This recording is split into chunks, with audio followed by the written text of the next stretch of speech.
Pambano na Nasibu lilikutoa kwenye reli baada ya kichapo? Pambano na Nasibu alikunitoa pia kwenye reli kwa sababu nilifanya vizuri vile vile, na ndio maana hata mashabiki zangu walikuwa na furaha wote. Na ile pambano nicheza tofauti sana na hata pambano la Juma Choka kwa sababu nilitumia mkono mmoja kuanzia raundi ya kwanza mpaka raundi ya 10. Lakini ukimwangalia mpinzani wangu jinsi anavyoonekana kwa hali yake baada ya pambano, ilikuwa ameonekana kama amepigwa na watu 10.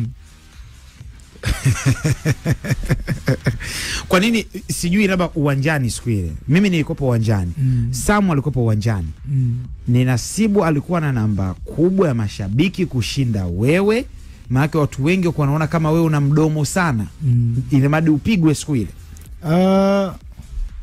Sijui, lakini unajua mechi ilikuwa 50-50 kwa jinsi nilivyoziona comment nyingi za mashabiki wengi. Umeona game ilionekana iko 50-50, na mimi siku ile nilikuja kuonyesha mashabiki kwamba hii mechi haiko 50-50. Kwa jinsi ambavyo nilijiandaa na kwa jinsi ambavyo nilikuwa najiamini, japokuwa Nasibu Ramadhani bondia mzuri sana na ni bondia ambaye anahitaji utulivu sana, lakini kwa jinsi ambavyo nilivyokuwa nimejipanga, basi niliona itakuwa ni mechi nyepesi sana kwangu.